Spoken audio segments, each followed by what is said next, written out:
In the quiet laboratories of theoretical physics, where blackboards are filled with cryptic equations and minds chase the mysteries of the universe, one man stood at the crossroads of science and destruction. Robert Oppenheimer, a name that echoes with both brilliance and tragedy. To many, he was the father of the atomic bomb. To others, he was a tortured soul, a genius burdened by the weight of his own creation. His story is a collision between genius and guilt, science and morality, patriotism and paranoia. It's the story of how one man helped build the most powerful weapon in human history only to regret it for the rest of his life. But was he a hero or a haunted man running from the shadow of his own creation? Oppenheimer was not a man born of war or violence. He came into the world on April 22, 1904, in New York City into a wealthy German-Jewish family. His father was a successful textile importer, his mother, a painter. Their home was cultured, refined, filled with art and books, and young Robert was exposed early to intellectualism and high expectations. He was a sickly, sensitive child, socially awkward, intensely curious, and prone to emotional extremes.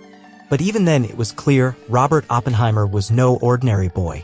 By the age of 12, he was already studying mineralogy and writing letters to geologists about his theories. By college, he was devouring philosophy, poetry, and languages alongside physics. After graduating from Harvard in just 3 years, Oppenheimer traveled to Europe to study under the leading minds of the day. He moved from Cambridge to Göttingen, rubbing shoulders with giants like Max Born and Niels Bohr.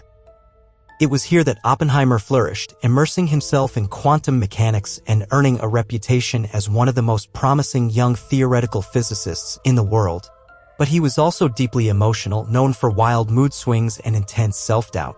At one point, he even tried to poison his tutor. He was brilliant, no doubt, but also troubled. By the 1930s, Oppenheimer was back in the U.S. teaching at Berkeley and Caltech. He was charismatic in the classroom, with students captivated by his intellect, even if he was sometimes distant and cryptic. He read Sanskrit for fun. He quoted the Bhagavad Gita. He was a man of contradictions, spiritual yet scientific, private yet theatrical. And as the world inched closer to war, Oppenheimer's story took a fateful turn. The rise of Nazi Germany and the horrors of fascism awakened a sense of urgency in the scientific community. Reports that German physicists were attempting to harness atomic power for a bomb sent shockwaves through Allied nations. And in 1939, when Albert Einstein and physicist Leo Szilard wrote to President Franklin D. Roosevelt, warning him about the dangers of a German atomic bomb, the race was on. In 1942, the United States launched the Manhattan Project, a top-secret government initiative to develop an atomic bomb before Germany could.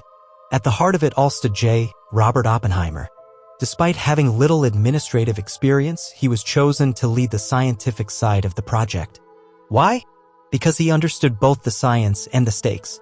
He could communicate across disciplines, command respect from fellow scientists, and push forward a project that would eventually employ over 130,000 people and cost nearly $2 billion.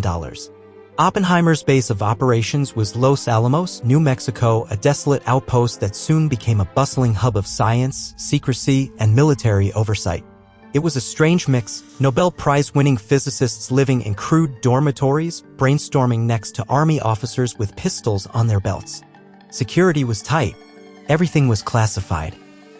And at the center of it all was Oppenheimer, orchestrating the most ambitious scientific undertaking in history.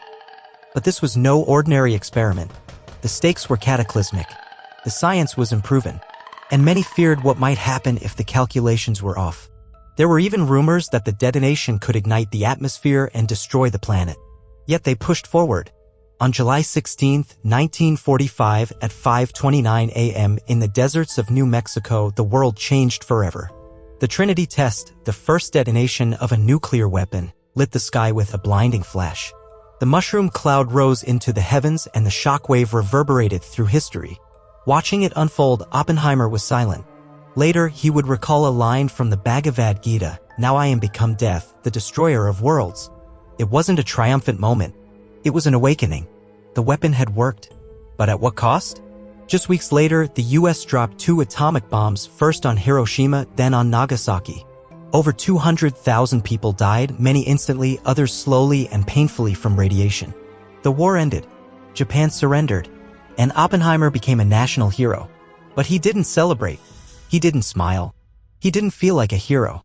In fact, he immediately opposed further use of the bomb, especially against civilians. When he met with President Truman in the Oval Office, he confessed, "Mr. President, I feel I have blood on my hands." Truman was furious. He reportedly told aides he never wanted to see Oppenheimer again.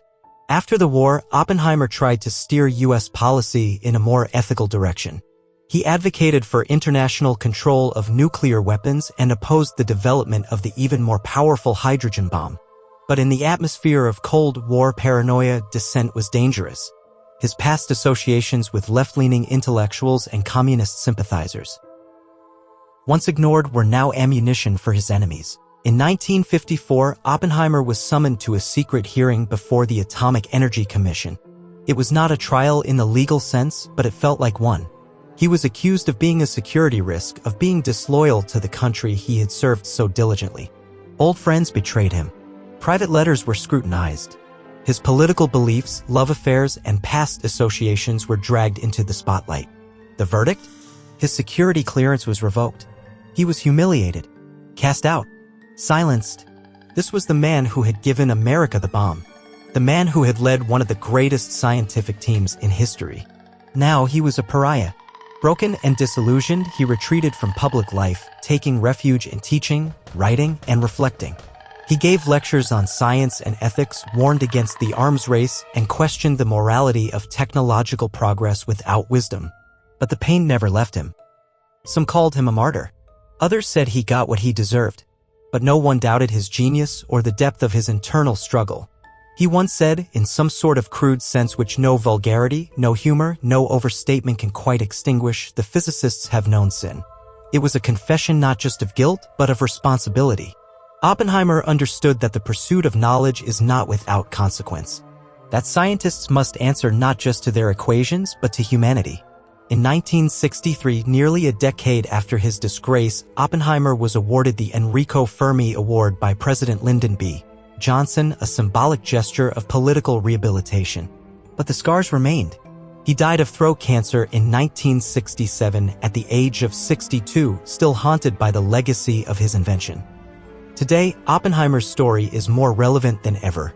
In a world brimming with technological wonders and dangers, it's a reminder that brilliance alone is not enough. That progress must be paired with conscience. That the power to create can also destroy.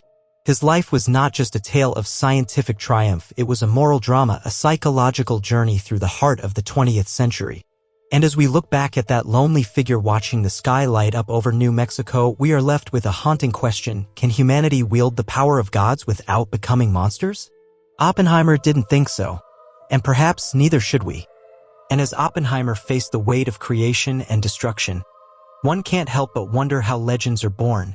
Don't miss our previous video on Ragnar Lothbrok, the truth behind the legend, to explore the line between myth and man.